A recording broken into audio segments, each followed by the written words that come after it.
ये जो बीत रहा है एक एक पल, ये वक्त नहीं, ये हमारी ज़िंदगी है। इसलिए हर एक पल को जीना सीखो। काफ़ी टाइम बाद लखनऊ में इतना अच्छा मौसम हुआ है।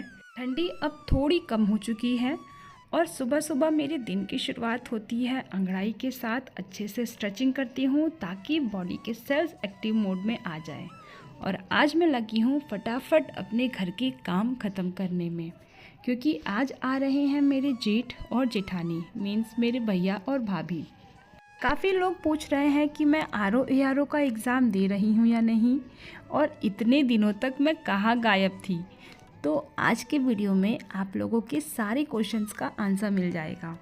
वेलकम टू स्त्री कॉर्नर। मैं हूँ आपकी फ्रेंड आराधना।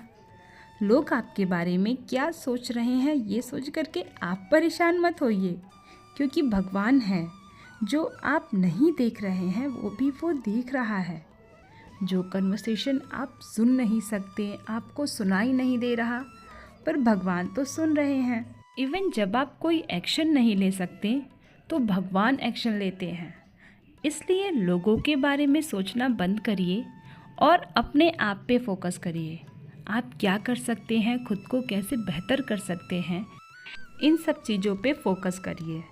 अब बात करते हैं अपने एग्ज़ाम्स की।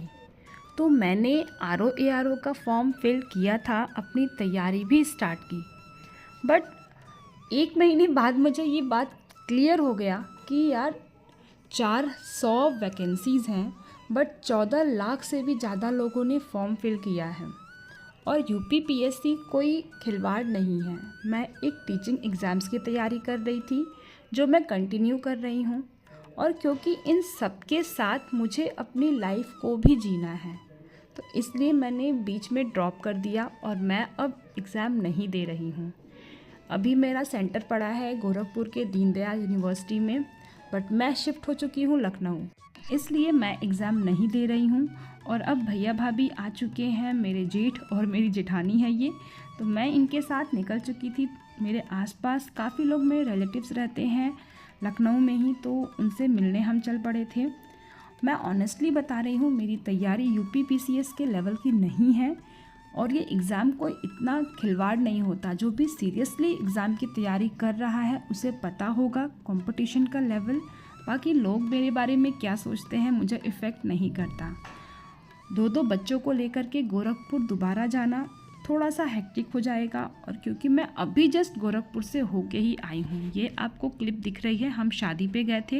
ये है मेरे गोरखपुर का घर, हम यहीं से अभी आए हैं। तो फिर से 10 दिन बाद गोरखपुर मैं नहीं जा रही हूँ। और इस बीच मैं गई थी विंध्याचल जी भी घूम करके आई हूँ, क्योंकि आप लोग पूछ रहे थे कि दीदी आप कहाँ हैं, इतने दिनों से आपकी वीडियोस नहीं आ रही हैं। इसलिए मैं आप लोग के साथ की सारी चीज़ें शेयर कर रही हूँ। और हम वहाँ पे जैसे ही गाड़ी से उतरे, इतनी ज़्यादा ठंड थी कि ठंड की वजह से मतलब हम चल नहीं पा रहे थे। अब तक का सबसे ज़्यादा ठंड हमें लगा। ये है मेरी छोटी बहन, जो अभी PCSJ का मेंस दे के आई है, रिज़ल्ट का वेट हो रहा है इसका। और हम निकल पड़े थे मंदिर में। अभी मंदिर का कॉरिडोर बना है, जो कि अभी बन ही रहा है, बट काफ़ी अच्छा हो चुका है अब। मैं इससे पहले तो नहीं आई हूँ, बट लोगों ने बताया कि यार पहले ये सब नहीं था।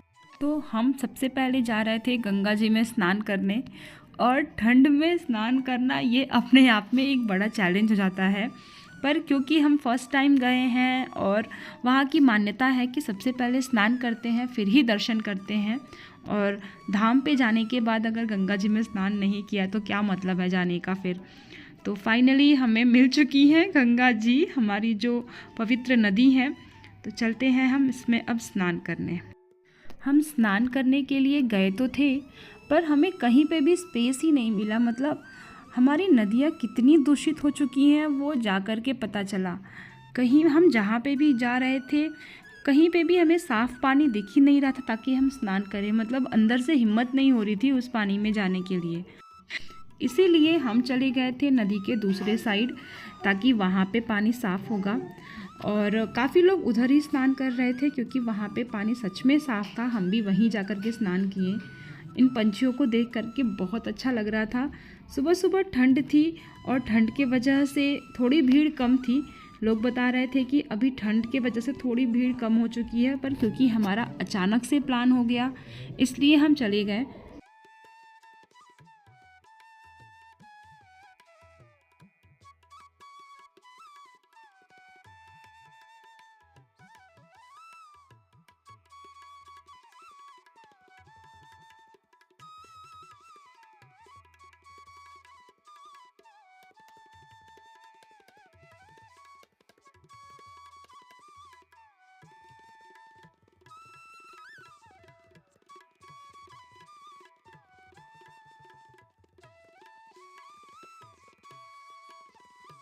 और सबसे पहले मैंने बच्चों को नहला करके रेडी किया ताकि बच्चों को ठंड ना लगे। और ये मेरी मैडम नहा धो करके रेडी हो करके अब ये रेत में खेलने लग गई हैं, क्योंकि आज तक कभी इसे ऐसे रेत मतलब जो बालू होता है वो नहीं मिला, तो फर्स्ट टाइम मिला है, इसे भी मज़ा आ रहा है। तो मैंने भी छोड़ दिया कि खेल ले, कोई ना, गंगा जी का रेत है।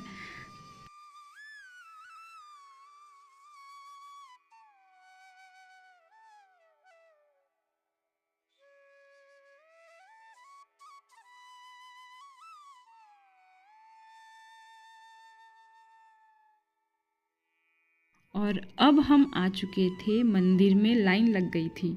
और अगर आपको भी कभी विंध्याचल जी आना हो तो याद रखिएगा 12 बजे गेट बंद हो जाता है, मतलब 12 बजे के बाद फिर दर्शन नहीं होंगे, फिर आपको 2 बजे के बाद आना होगा।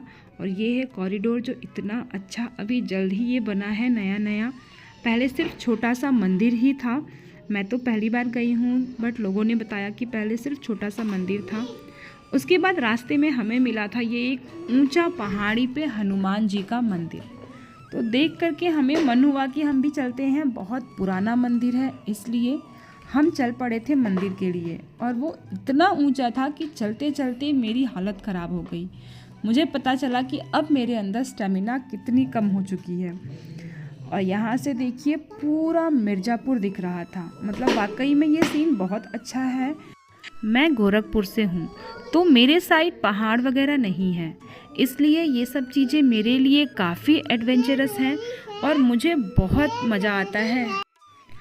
मैंने पहले भी बोला कि ये जो एक एक पल बीत रहा है ये हमारी ज़िंदगी है, तो अपने पढ़ाई के स्ट्रगल के साथ अपने इस एक एक पल को जीना है, क्योंकि आज जो समय बीत गया वो कल वापस नहीं आएगा।